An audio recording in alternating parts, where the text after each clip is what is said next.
Hello, everyone. Welcome to yet another episode of our podcast, What's the Rant? Today, we are three of us. We're missing Shagato, but we have a new friend. We have Udayan with us. Udayan, if you can introduce yourself.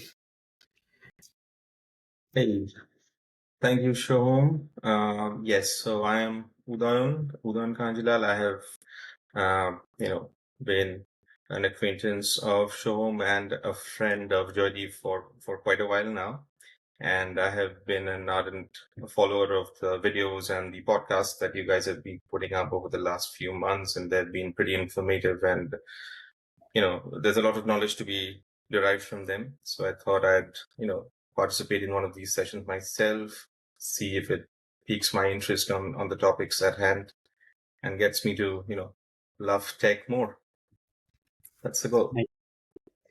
Nice. Welcome, Udayan. And we are here, Joydeep, the founding father of this podcast, and I'm Shoham.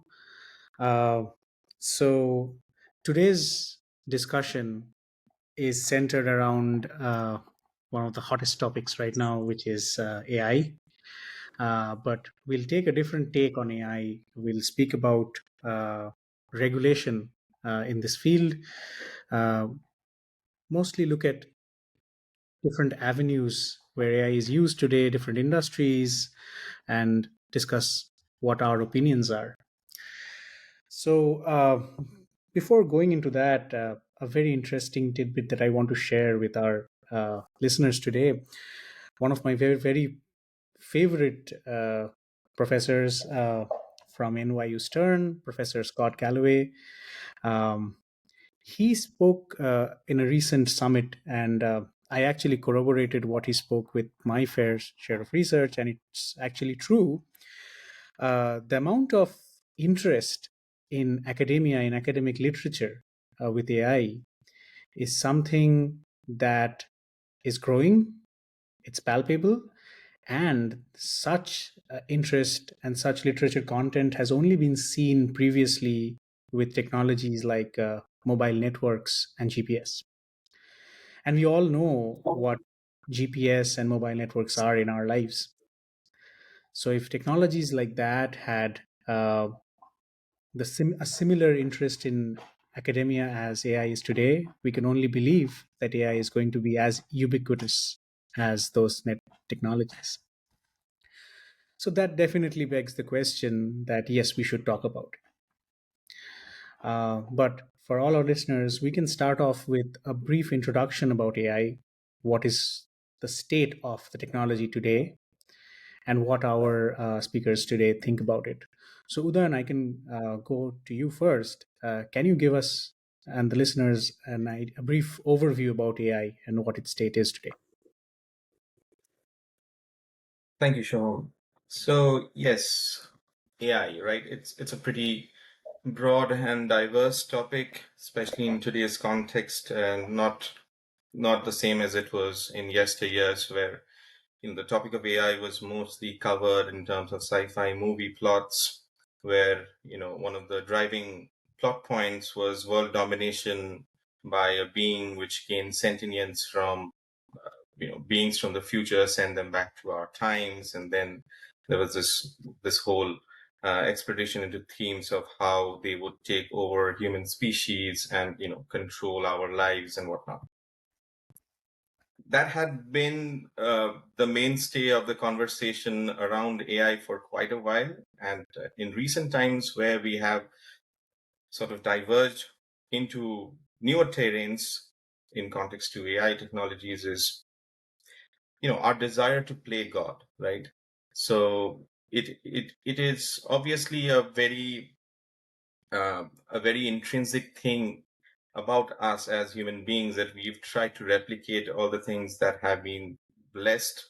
we have been blessed with, um, by whosoever, replicate those attributes, replicate those cognitive abilities in ways that mimic our own. And to that extent, uh, we have not yet been able to decipher the entirety of all these different attributes that we have been blessed with. And especially when it comes to the topic of intelligence, it is a very vaguely understood term even by today's standards. So what is intelligence, right? If we break down the word artificial intelligence into two parts, we can talk about intelligence first. What is it?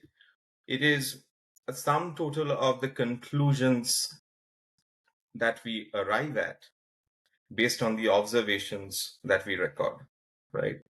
And our ability to extrapolate the conclusions that we derive from those observations on a larger scale, on a bigger scale, is what, in my mind, in my opinion, drives uh, intelligence.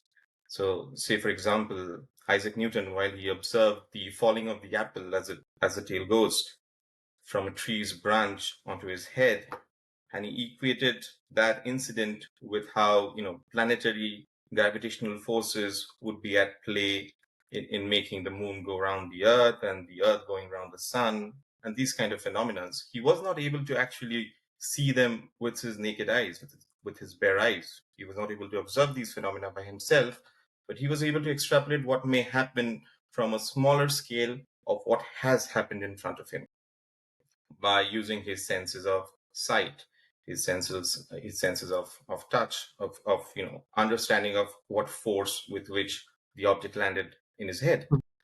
So those are the kind of uh, abilities that we want to have in a system that we would potentially develop and incorporate intelligence within it, and hence the term artificial intelligence. We are trying to mimic um, a set of behaviors in a system which is inanimate by nature and make it seem as much close as possible to human behavior as it can be. And we are making slow but steady strides towards that goal. We haven't reached there just yet, but the road, the direction we have taken certainly seems to be optimistic. Nice. Yeah, that's a really holistic view of AI, right? It's very well thought out. It's a philosophical thought, but it begs the question for techies like us that how do we do that? I know there's so many terms that people are listening now about algorithms, about natural language processing. Um, Give us a little more insights, if you can, on algorithms per se, and where do algorithms fit in artificial intelligence? Why do we even talk about it? Sure. So in terms of algorithms, we have different classes of uh, algorithms that are at play in the artificial intelligence landscape, right? If we are to broadly categorize these based on the topic that we are discussing right now, I would classify them as benign and non-benign. So benign would be the ones which we are able to almost at a very intuitive level, uh, with a very logically derived process, we are able to decipher how a system reached a decision based on the information or the data rather that it was provided with. And if a stakeholder of that information, a client per se in our IT parlance, would want to sort of get back to us and try to understand how our system arrived at a specific conclusion, we are able to categorically get back to him with the exact nature of the flow by which a system reached a certain decision regarding the data with which it was supplied. So the sort of systems that deal with these kinds of processing flow, decision trees are one of the examples of these kinds of what I would term as a benign algorithm.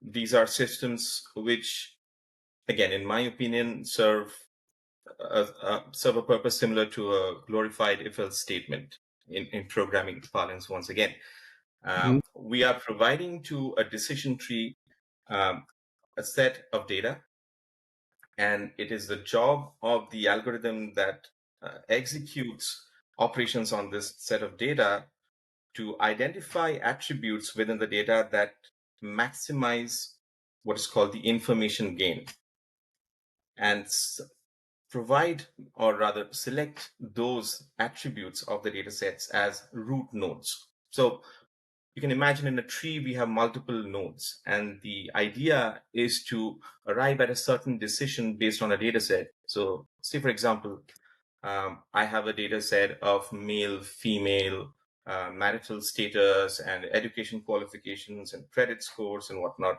And the decision I want to reach to is, does this person qualify for a certain car loan or a home loan?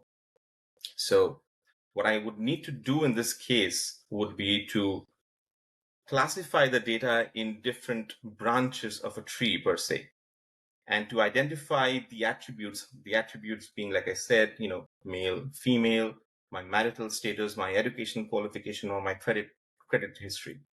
In this case, which of these attributes would make the most sense to sort of classify the data at the root level so as to maximize your chances for arriving at a decision? In this case, it would hopefully be the credit score. So as you can see, once we identify these attributes and we segregate and classify the data, it becomes easy to predict what is the flow through which a decision was made, whether a person qualifies for a loan or not. So that goes with decision trees. Now, if I switch my focus to something different, something which is more in the non-benign zone of algorithms, we have to talk about neural networks then. So what are neural networks? Well, if we have heard or read on Hebbian theory, it's a theory very commonly cited in biological papers and papers that deal with neuro research. The idea is certain stimulus that are received by our neurons from external agents activate certain set of neurons in our brain, which in turn activate another specific set of neurons, and the process sort of goes through these different propagation um, layers to arrive at a place where we can make a decision on what that sensation or what that stimulus meant to us. So, if we were being pinched by someone, or if we are being bit by, I don't know, an insect, how does the brain recognize that it was a bite or a pinch? It is by the propagation of these stimuli through this specific set of neurons, which in turn activate another specific set of neuron in the second layer and third layer and so on, Yep. which contributes to this entire cognition of the human senses for recognizing what was the external stimuli. So a similar structure is basically uh, uh, mimicked in artificial neural networks, which are at the core of a lot of these advanced algorithms that are at play today, and also part of a lot of public discourses on AI in general, like large language models, recursive RNNs. Uh, at their heart, all of these technologies are utilizing neural networks. So what's happening is, like I explained, if I may take an example of a very basic uh, image handwritten digit recognition system.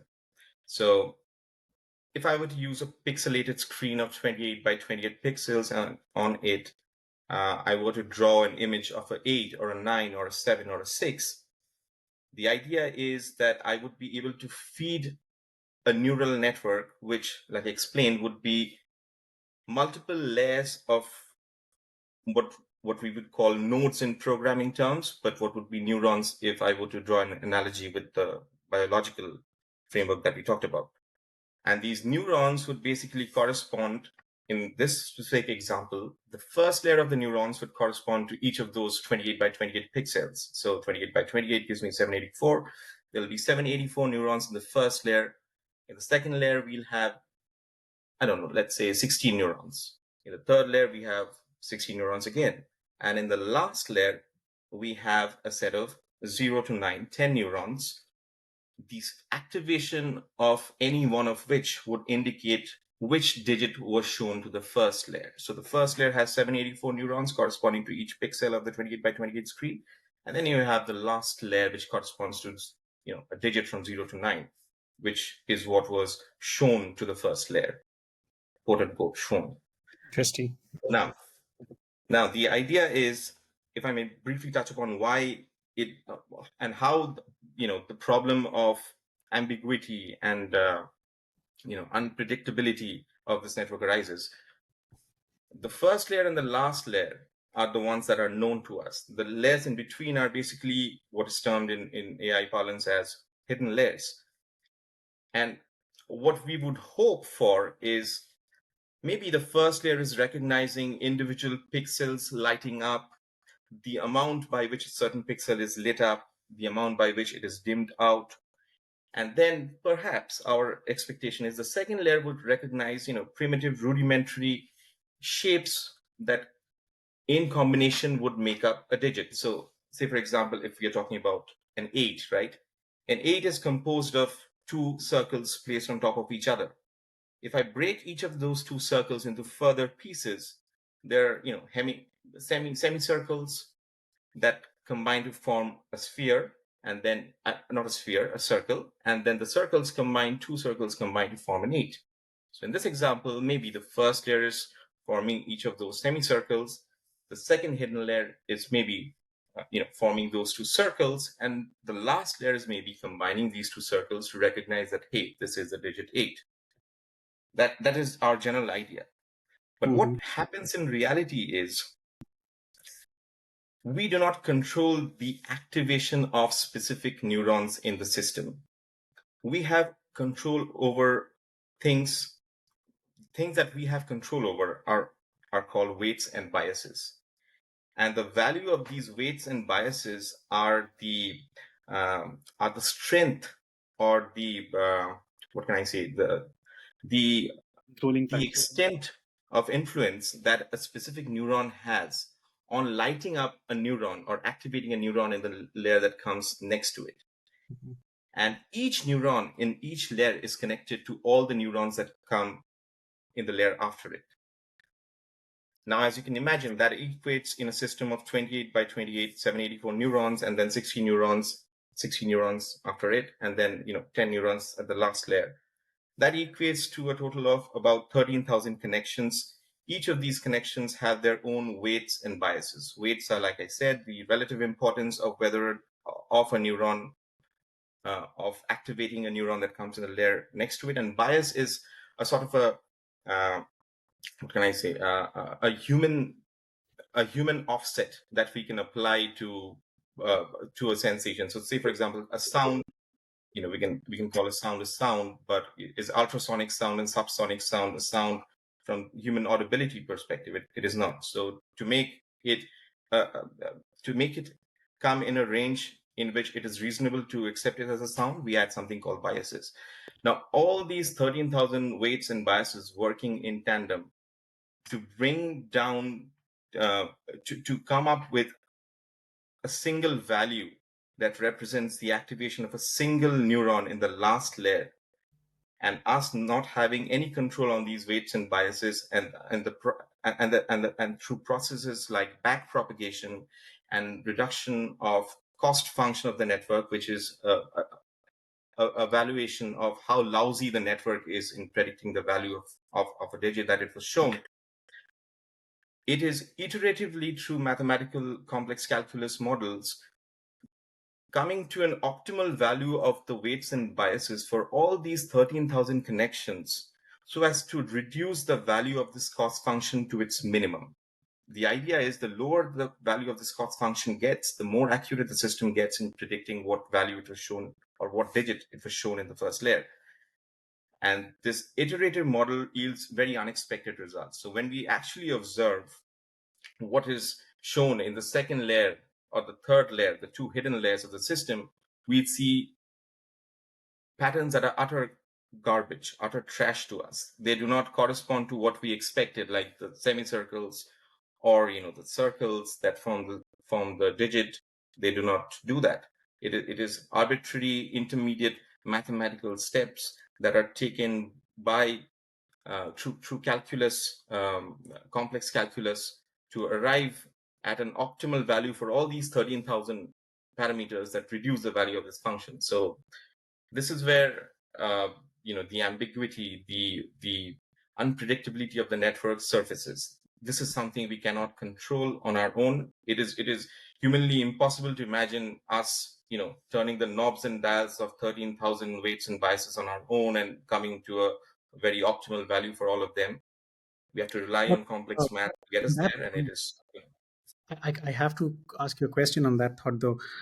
sure. What we can control in this matter, it just seems like while the internal functionings is pretty complex with a number of permutations, Mhm. and what we can control is the data we feed in to actually train the model.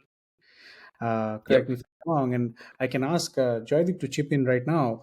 Joydeep, it just makes me wonder, because of the complexity of this system, there has to be a controllable or a certain aspect of this issue which can be somewhat controlled, maybe, or we might be prone to errors if we don't control it. I'm speaking about biases that Udan was also speaking with regards to the data that is fed into these models. What do you think about uh, the data that is used to train these models in itself? Sure. Um, so as you can imagine, these AI models do not come up with these predictions on its own, right? So it learns from the data that it's fed with.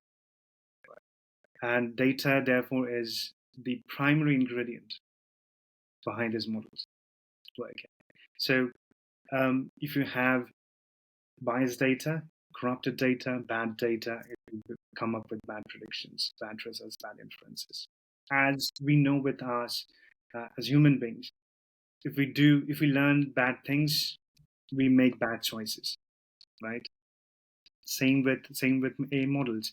If they learn bad things, they come up with bad inferences, and that's why this huge uproar. That's why there's this huge huge discourse that is going on behind uh, biased AI, partial AI being partial to certain sex, certain gender, certain culture, um, or certain people of certain background and so on. Um, so yes, I mean, so AI models that are being trained on data that are being sourced from the internet, which is a ground for all kinds of discourse, right?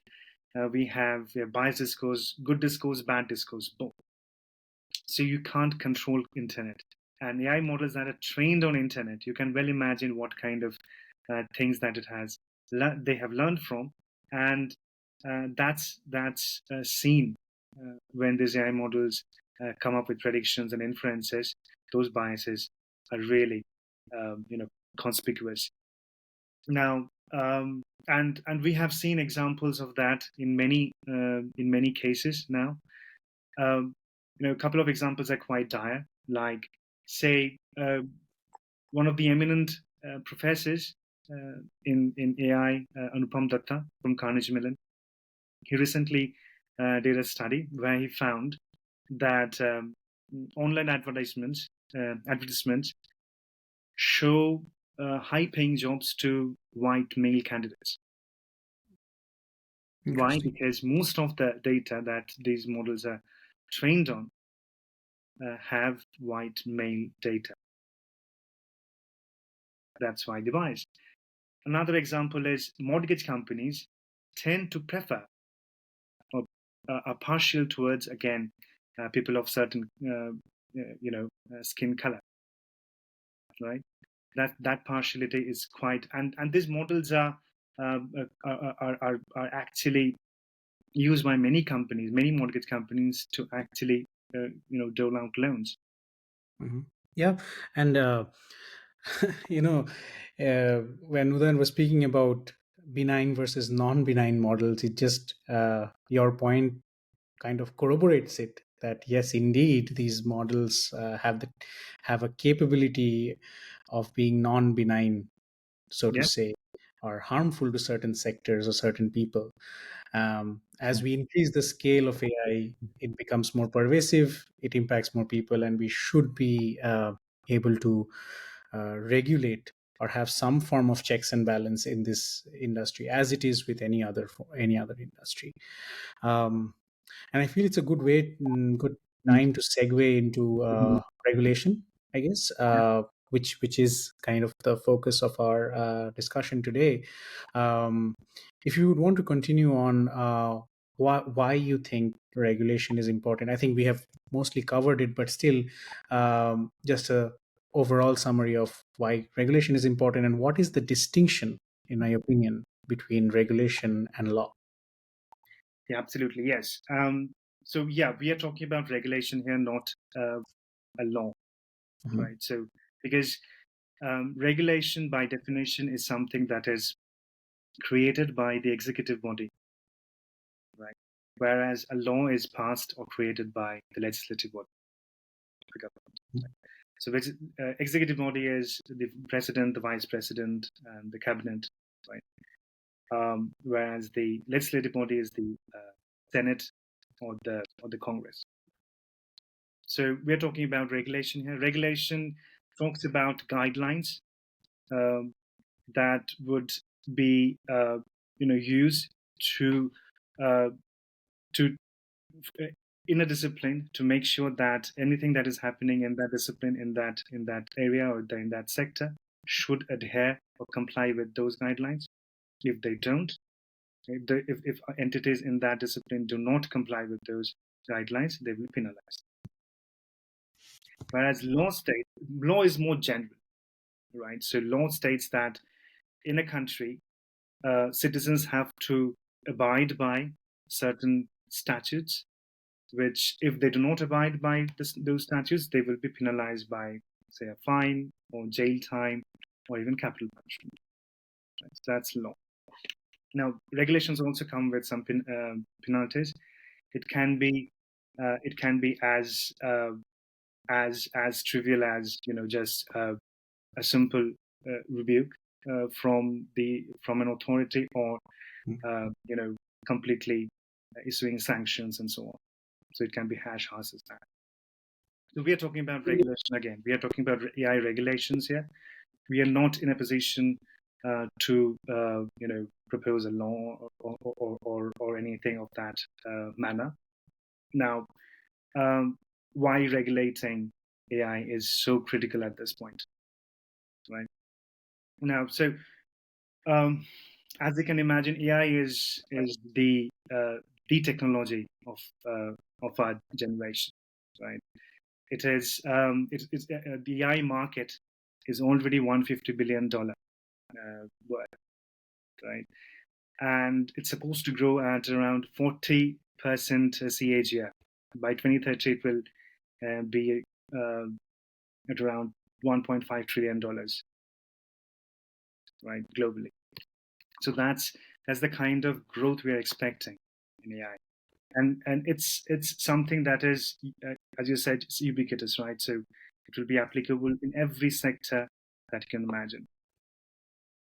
So so that's why this technology is so consequential, and that's why it's so important for every one of us to understand why it's important to regulate a technology as consequential as this. Yeah, makes sense. It just does drive the point pretty hard. Um, let's speak a little bit about some specific sectors, which, in our opinion, in our recent memory and in news, it's pretty obvious that AI is making inroads, and there are conflicting opinions, so to speak, about whether it's helping the industry or not, and how it should be regulated. One industry that I can think of is the creative art industry, the media industry. Specifically, I think people in the US are concerned about, but were concerned about the strike in Hollywood. Uh, it was in the news, and before I speak any further, Udan, can you tell a little bit more? Do you have any insights on what is going on, essentially? So Yeah, this is something really sad and has been ongoing for quite a while now. I think it started mid of July, and it's still underway. Uh, Basically, there's an organization called SAGAF pardon my mispronunciation of it. It's SAGAFTRA. It is a mouthful acronym, but it basically represents the Artists Guild of America. In short, the writers, the content creators, and people who are in general associated with the creative aspects of filmmaking and movie making in general. They have come out with a set of demands, and they have positioned these demands in form of a written document to the big Hollywood studios, for them to take a look at them and pay heed to these demands that have been raised, which are for the most part pretty justified. A lot of these arguments are related to the recent kind of contracts that have been drawn out with respect to streaming services, which which is not really related to our topic at hand, but the other aspect of their demands is focused on AI regulations that need to happen in order for the industry, in order for the big Hollywood studios to not exploit the talents of these people. As someone, I'm not able to recollect the name exactly right now, but someone pretty succinctly mentioned that the streaming content related discussion is is a earthquake or a volcano that has struck us right now, and the AI regulations is like AI related issues that are cropping up are like an asteroid that's heading towards us and will hit us in the near future. So, if I may quote some eminent people from this specific association here, Duncan Crabtree Ireland, who is the chief negotiator of this SAG-AFTRA organization, he claimed at a news conference that the studio's proposal for AI rules exploited actors without speaking roles. Verbatim, his words go like this: they proposed that our background performers should be able to be scanned, get paid for 1 day's pay, and their company should own that scan, their image, their likeliness, and should be able to use it for the rest of eternity in any project they want with no consent and no compensation. So basically, the idea here, or the fear here, rather, is that these big studios, which have already enough expertise in technology like motion capture, which have been in usage for quite a while now, they would go one step further with the utilization of these AI tools that are at our disposal currently and make digital replicas of these actors, capture their performance, the nuances in their expressions, the micro expressions, and things of that nature, and possibly create a digital replica of these performances that they can continue to use over and over again without requiring these actors to sign on a dotted line for each individual film, individual contracts. And this is really concerning from performers' perspective, and there has been no talk of proper consent or compensation that would be necessary for these kinds of proposals to actually come to fruition.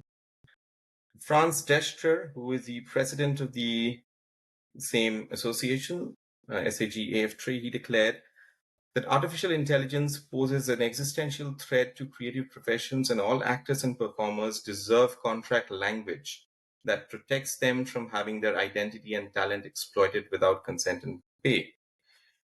So, to cite another example of how this may impact people other than actors and performers, let's consider the example of writers. Right, writers are being told, or rather, uh, it is being sort of predicted that they would be told that a baseline of the script that you would possibly be writing for a TV series or a movie would be generated from ChatGPT or tool of that nature.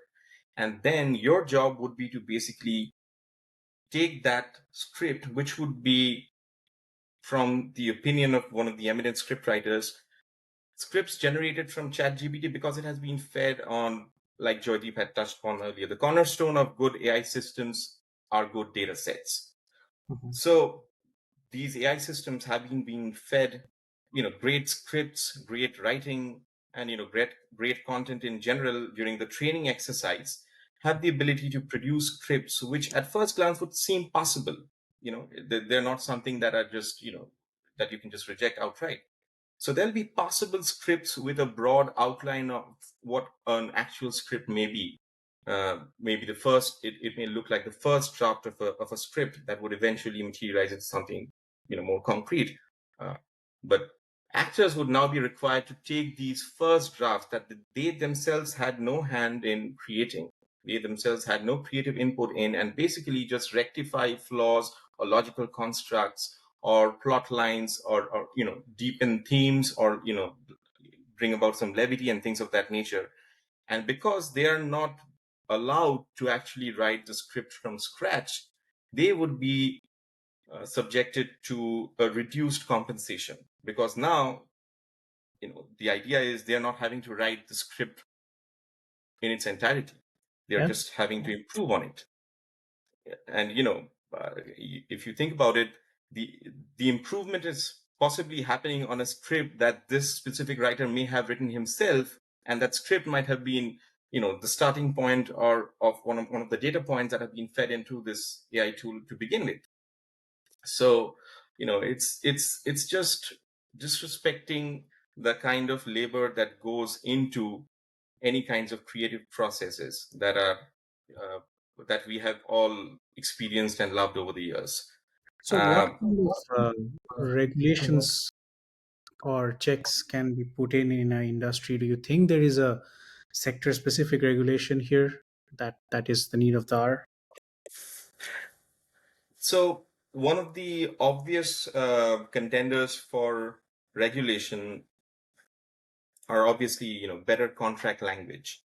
We need to collectively, as studios, as well as these individual creators and writers and performers, understand the nature of risk that are being uh, you know predicted here, and accordingly understand what would be in the best interest for both parties to include in terms of the contract documentation that these performers, these writers would be signing. And there's a lot of education that needs to happen on both sides. But first of all, the idea is that these big Hollywood studios need to come to terms with the fact that this is wrong. That is the first thing that needs to happen. That there is no regulation that can swing your morality from right to left or center to forward. That has to come from within. But once that kicks in, what would ensure that that is being adhered to in perpetuity would be better contract language. Setting these terms in clear and unambiguous ways, that your digital replicas won't be used in future creative ventures that our studios may take. Your writing will not be based off a script that is generated from ChatGPT. And right now we have something called Spawning, which is an artist collective, and they have built a tool called Have I Been Trained, to help artists discover if their artworks were among the 5.8 billion images used to train Stable Diffusion, which is one of the algorithms that supports DALI 2, generative AI tool. There's a way in which artists can actually verify whether their work was fed into the system in order for it to generate the art that it generates. I guess, So these kinds of tools are available. Go ahead. yeah. Sorry, didn't mean to cut you off. But it seems like there shouldn't be a loss of livelihood, and we For need to do sure, for sure. whatever is required to get that out. And I was reading up recently that I think Sony and Universal Music has tied up, where musicians and their music can be used for AI to generate for generative music uh, by any other person on Earth, but the royalties need to be sent back to the required personnel. If it seems at first view these are much better, well-regulated frameworks, well-regulated contracts, doesn't take away livelihood while it can use the Yeah. benefits of it. Cool. That's good. And I just want to touch upon one small Yeah. point before we go into the other topics. And this is again a statement from Justin Bateman, the writer, director, producer. He says that, is generative AI coming in the entertainment business to make better films? No, it is to more cheaply regurgitate the past. It is more cheaply, recreating what already exists. It's not creating anything new. It's creating more of the same. And frankly, audiences have been conditioned for this. Look at all the sequels, reboots, and remakes that are at play in present times. You know, if you're creating content based on content that's already been created, there is very, the chances, the probabilistic models don't suggest that you'll be able to really drive away with a lot of new creative output. Mhm. So that is one of the other concerns as well on this entire debate on the creative side of disruptive sides of AI in Mhm. creative fields. So, sorry. Just to add on what Udan was mentioning, I think it all comes down to how much credit we give to the creators, right? Are we actually doing justice to the creation, right? Are we doing? Are we paying enough, Right. the right compensation to Right. the creatives? I think it all comes down to the right scruples, right morals, and right ethics, and at the end, Absolutely. right?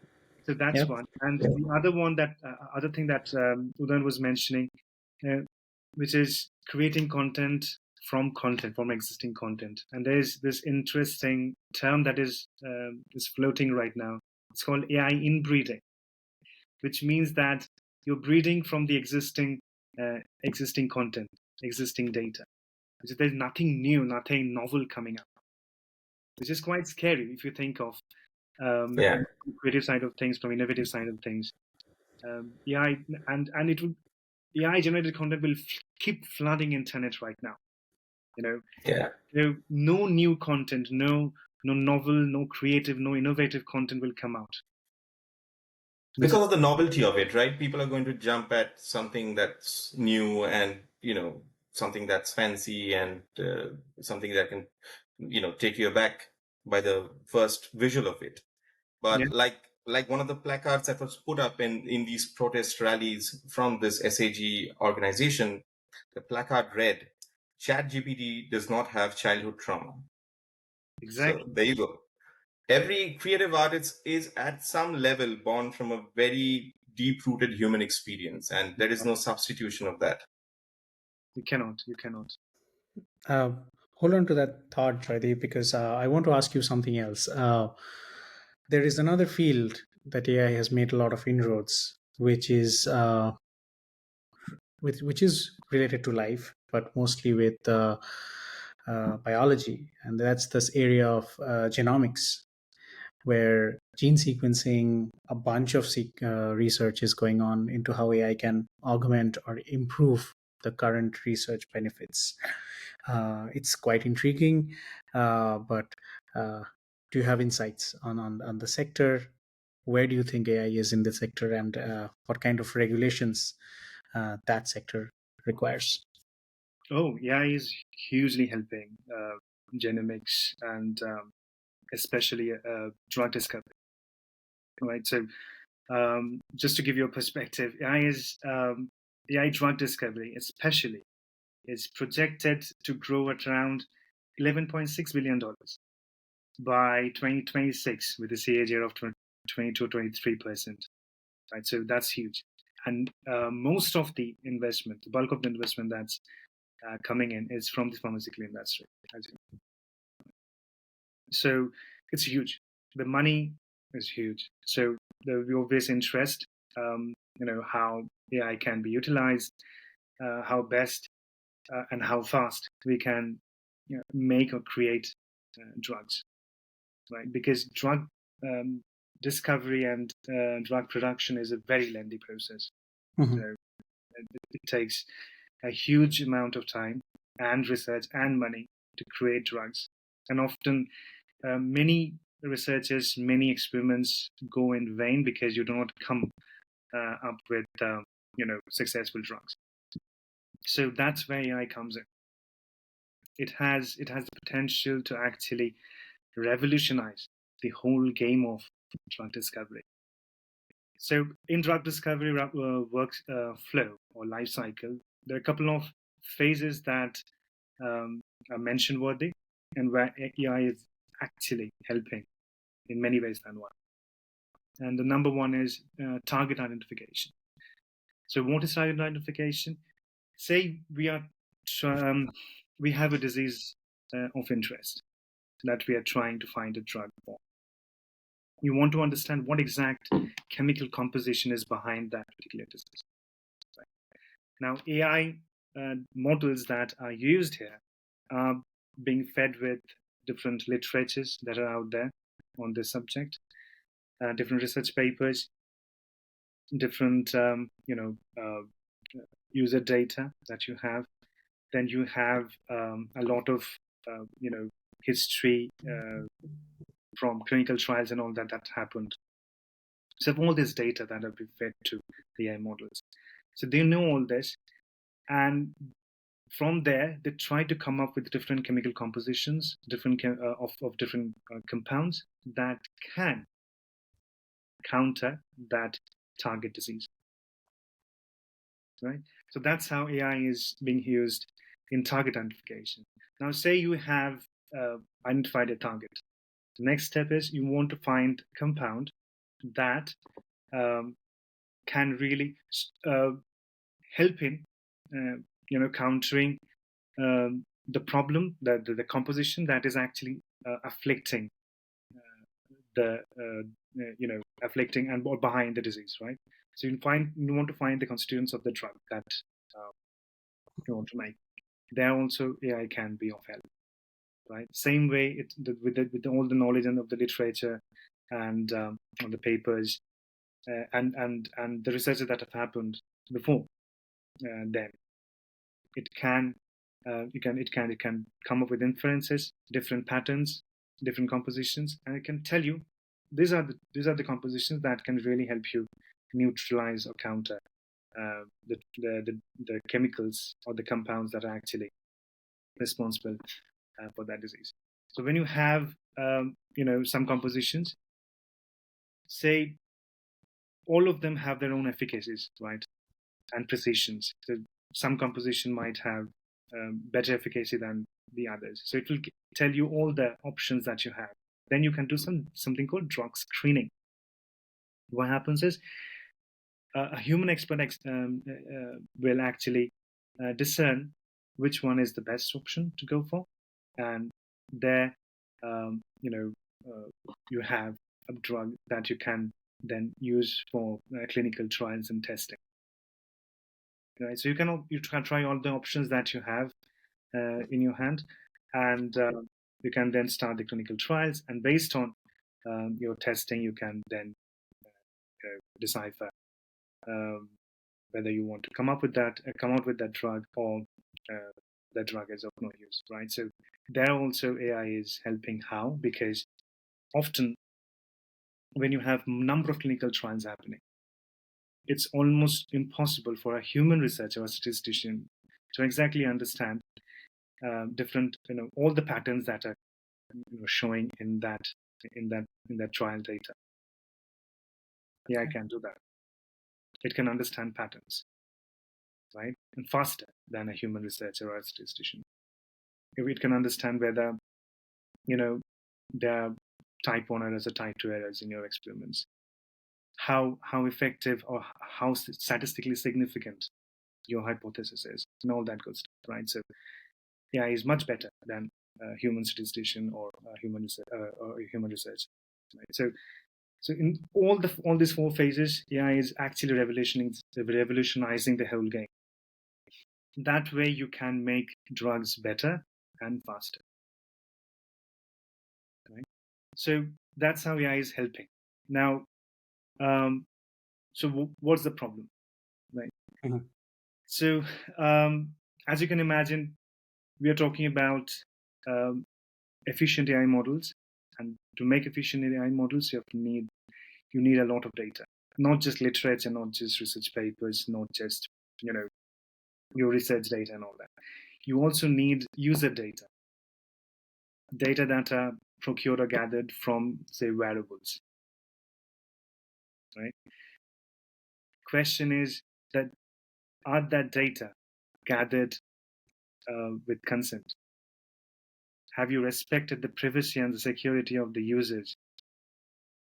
So that's where the regulation comes in. One of the biggest points that AI regulation in this sector will highlight is the data privacy and the data security.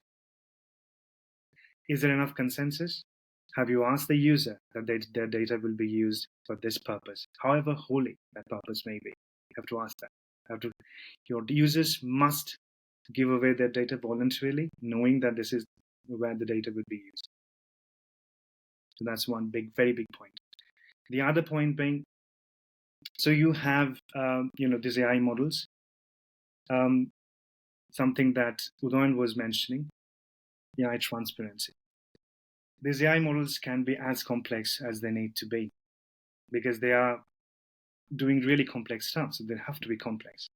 Now, with complexity comes, uh, you know, uh, lack of transparency, Obscure, right?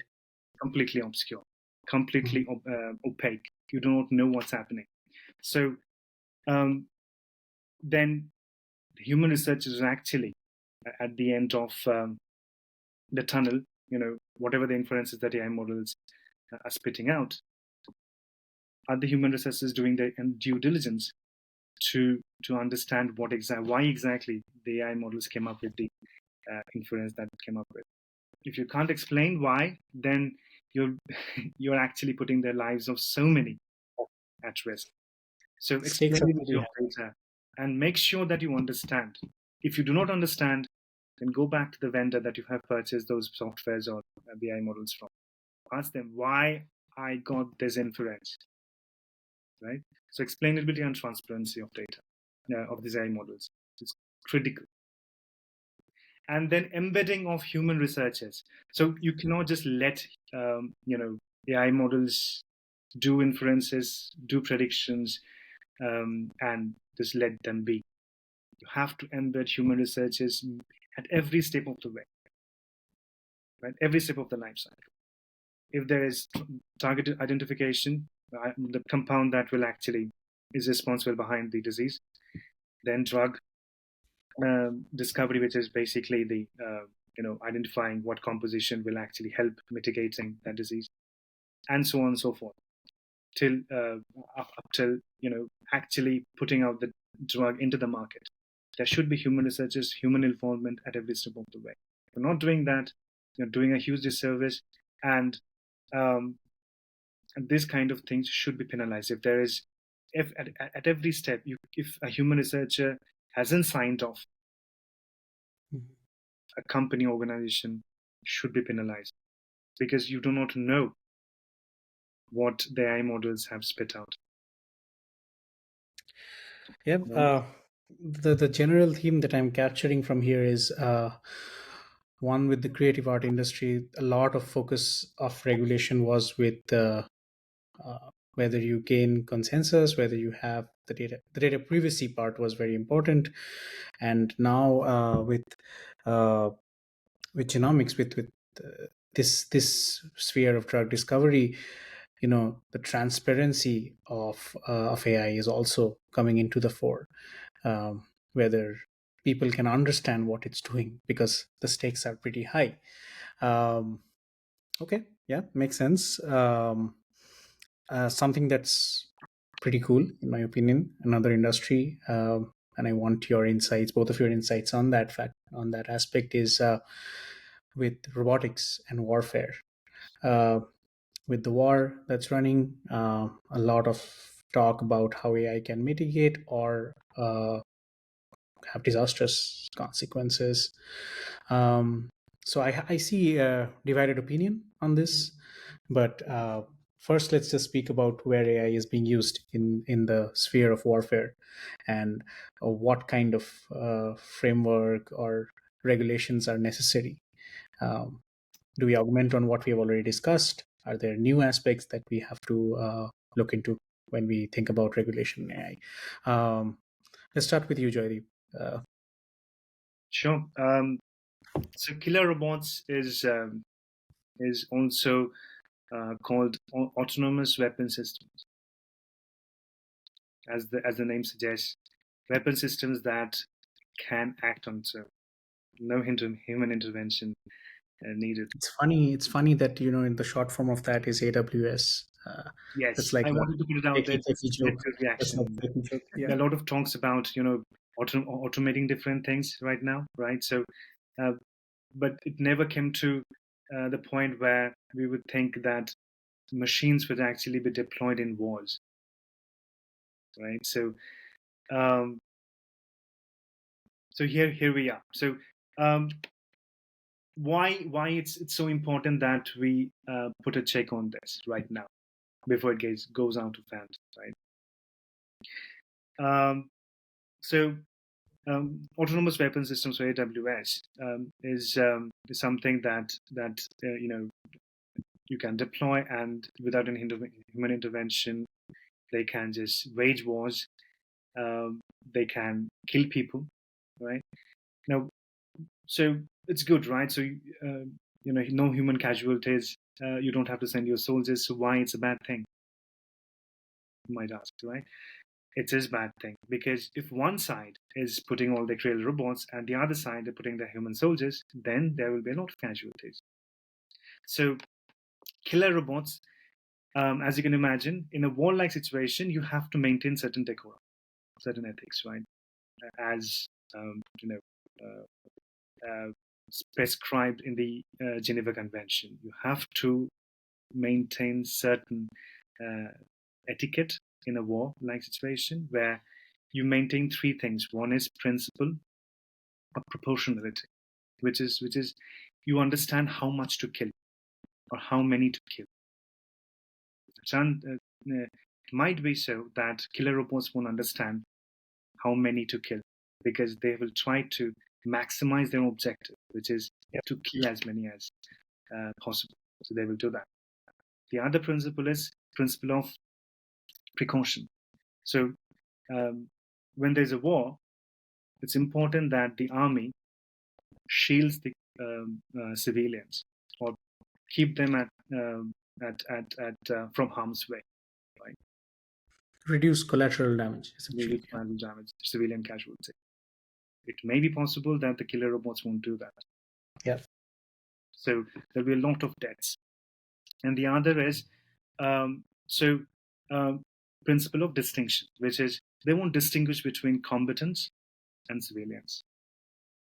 They will just kill indiscriminately, right?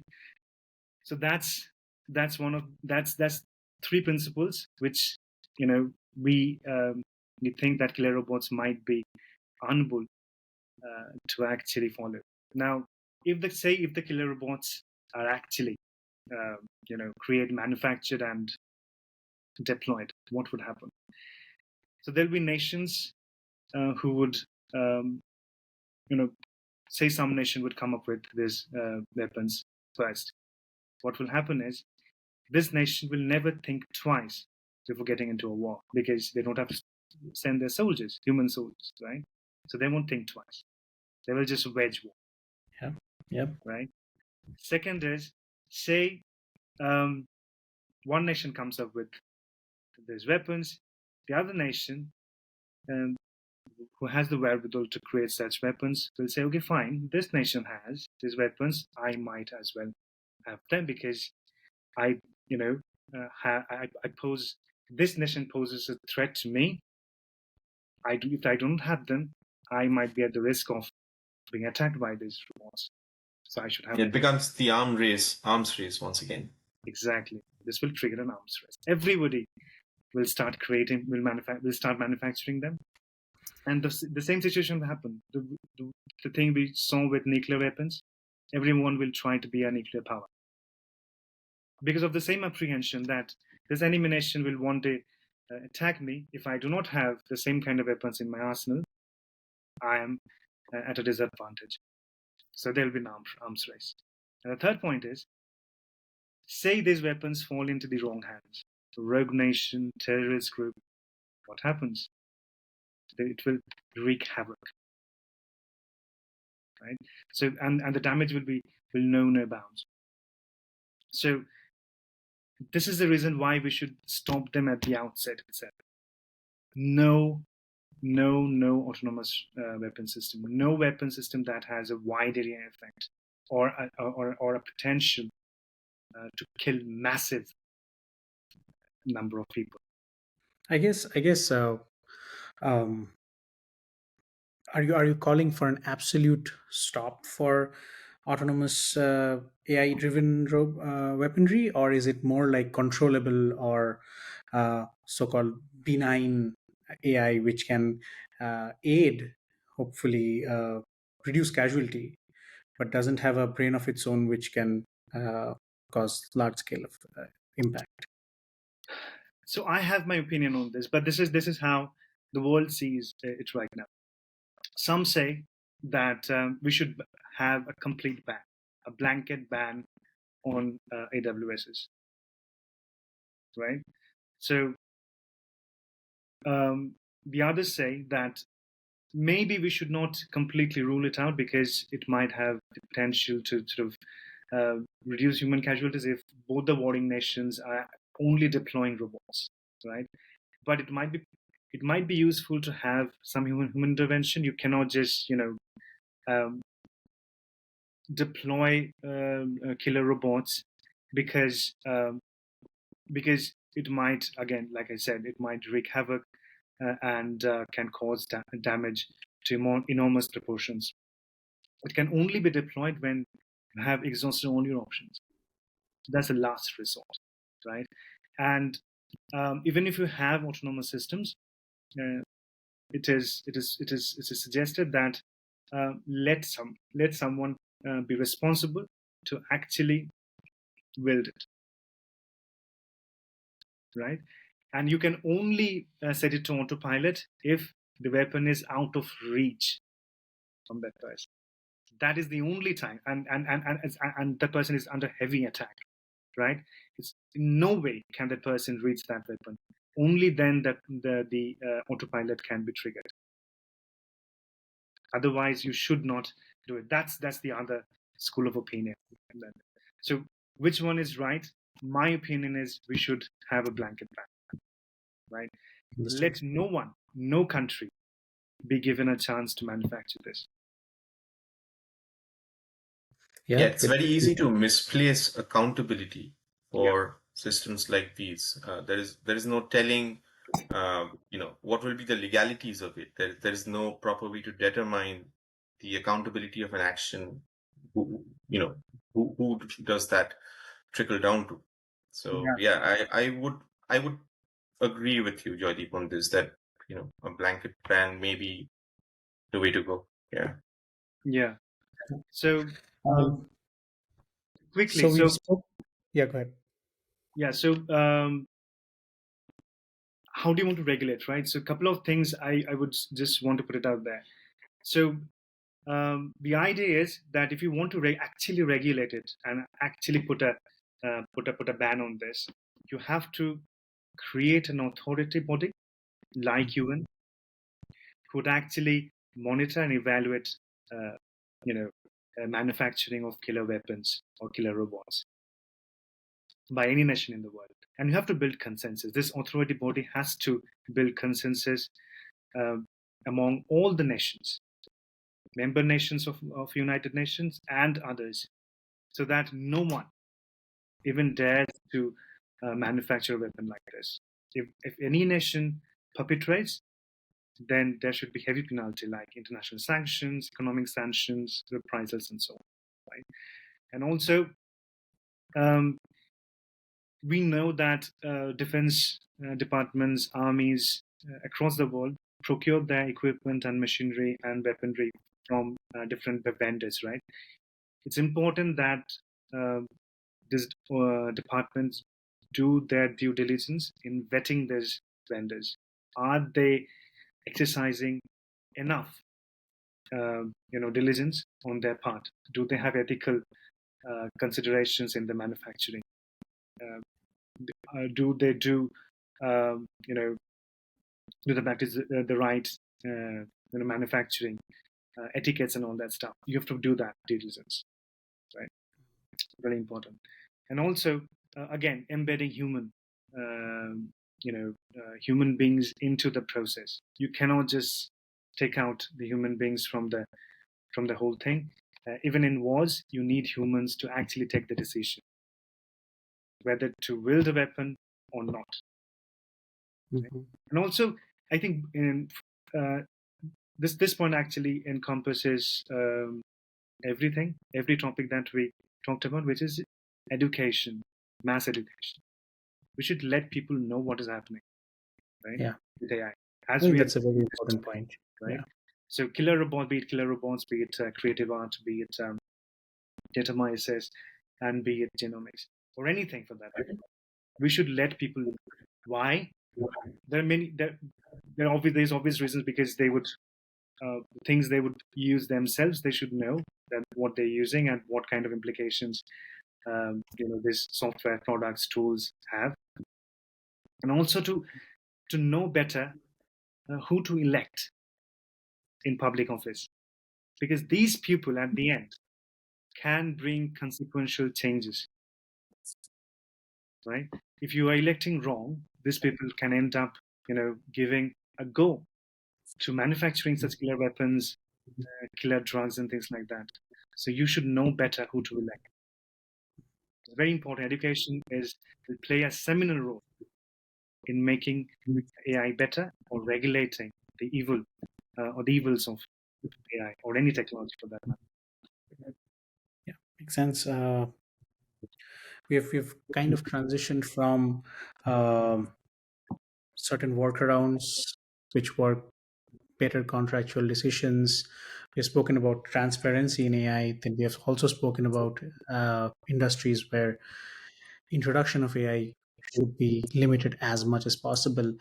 It begs the question that proponents of AI always speak that uh, any technology, if it is over regulated, uh, it can lead to an early death of the technology. Yeah. Uh, right. Um, and so I'll go to each one of you. Um, what are your insights in general about regulating such a pervasive, ubiquitous technology, something that has scope to impact every aspect of our lives? Um, Regulation, should it be an industry specific thing? Should we consider the downfalls of regulating AI, or we should just let it flow? Uh, Who then will start with you? What is your overall perspective? Sure, Shubham. So, if I were to speak on the topic that Joydeep had brought up earlier, with regards to lack of transparency in AI systems, um, there are chatters and discussions happening right now on trying to move away from uh, what's called gradient descent. It is one of the foundational techniques in calculus through which these kinds of non-determinism in neural networks emerge. It is a mathematical construct to derive, like I said, the least value of a function that has so many parameters. In the example that I was citing earlier, it had 13,000 parameters, and gradient descent is a way in which all these 13,000 parameters in concert would position themselves in a value that would bring down the value of this function to its least. Any algorithm that employs gradient descent comes with a certain degree of non-determinism, and there have been researches into areas like explainable AI, as Joydeep was alluding to earlier, which takes away utilization of techniques like gradient descent, replaces them with other modern advanced techniques that takes away the inherent non-determinism, the inherent unpredictability, ambiguity associated with a lot of these neural network-based systems. So why I say that in context of reduction or increase in regulation is, I think, the researches that we are performing as of today are contributing to ways in which we can actually, in a very logical and concise way, control the directions in which these regulations may go to. Mhm. By improving the technology itself, we are able to take away the risk of not making enough progress on them. So thereby, reducing regulations and as such, not prohibiting research or advances in technology to progress in the speed in which they were meant to. I agree. Uh, I agree. I think that is the way to go. Okay. Yeah. Joydeep, anything to add to that? Yeah, sure. I think one of the things that has been kind of a common theme um, across all regulations, whenever we have tried regulating a niche technology, there has been a lack of understanding of that particular technology among the regulators. So that's very important. Most of the regulators don't understand AI and what AI Yeah. has the potential to do. That's very important. So if they do not understand the technology itself, they might come up with things that might stifle the growth and innovation that's happening right now. Right. So that's a huge risk that I see. The other point is if we tend to overregulate, it might also increase the cost of creating products, especially for small and medium-sized companies. Right? Because you have to keep a separate team, often a legal team, to understand what are the complexities of a regulation that you have to take into account before you, market put your products in the market. That will add an additional overhead, which your company have to bear. If you're a small company or a medium-sized company, you might want to avoid that. So that's one, and that's two. And the third point is, say you have overregulated or you have put in things that might also inhibit certain companies to explore certain areas, say healthcare, because it has so many regulations. The data is very confidential and things like that. This is an area that will also need a lot of disruption. So a lot of companies who do not have the wherewithal, who do not have that kind of financial depth, will think twice before getting or exploring into that area, right? Because they won't be able to access that kind of data, which might be almost inaccessible, almost or very expensive to get, right? So that will also stifle that. And the other I point, agree. Yeah, go ahead. there might be a sense uh, amongst the general public that this technology is something to avoid, right? There'll be a general apprehension, right? People will not easily adopt. Mhm. So there It's you are. getting a lot of bad media, it seems like. Exactly, you're getting bad press, right? So that way you are actually inhibiting the progress, the innovation, and the growth of the technology. So you have to strike a good balance where I how think much you that's fair. regulate, how much you're not. Yeah. Yeah, you're right, and I think uh, we spoke about it in reverse order. I think you gave a very good understanding of why overregulation is not good, and then Udayan gave us a very interesting take on then how to regulate.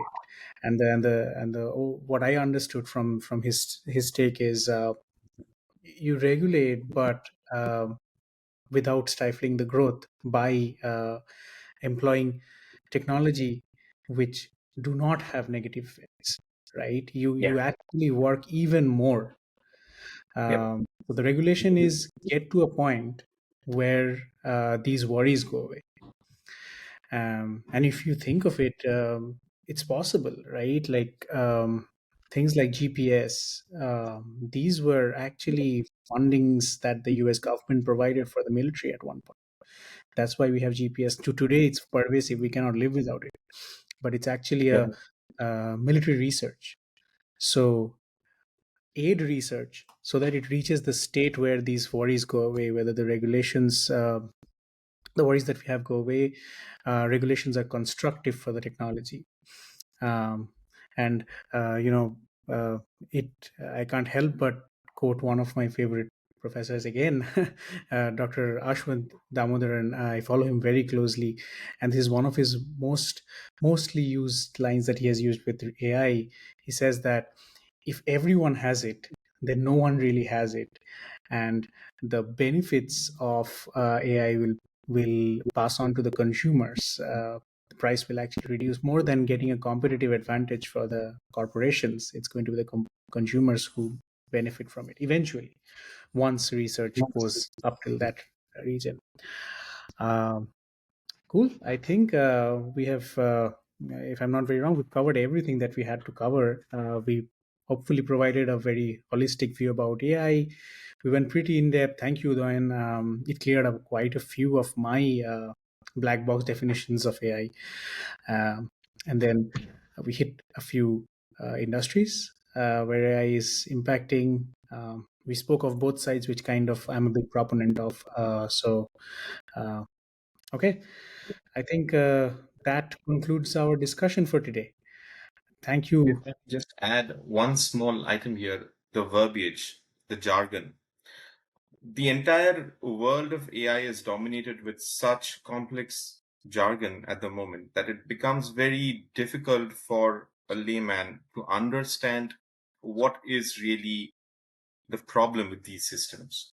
So it becomes the job of technologists and technical writers and people in the industry.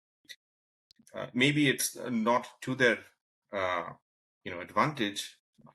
I can't speak to whether they'd be profiting by making certain aspects of AI remain obscure. But if I'm to speak from a very uh, uh, magnanimous side of things, I would say that it is our job or prerogative to make sure that the language that describes AI systems, the language that describes AI regulations, are free of jargon, are explained in very clear and concise terms. And I think that makes the process more easier uh, for everyone to understand, because it's going to impact the lives of each and every person in our world in some way or the other in the foreseeable future. So might as well start acquainting ourselves with it as much as possible in the easiest ways possible as well. Yeah. Yeah, I think the onus is on us who understand. Yes, absolutely. Yep. And That's why I said, as technologists, as technical writers, as practitioners of Enthusiasm. these kinds of areas, it's on us for sure. and this podcast was one step towards that as well. Yeah. And we'll keep Hopefully, doing that. We'll keep doing that. This yeah. is a a thing that we'll keep doing. As part of Red Lemon or What's the Rant, and also in our personal lives, people whom we meet, our friends, relatives, Yeah. families. We should keep talking about these things, making them aware of the technology and its implications. I think that's something Yep. we should do. Right? Okay.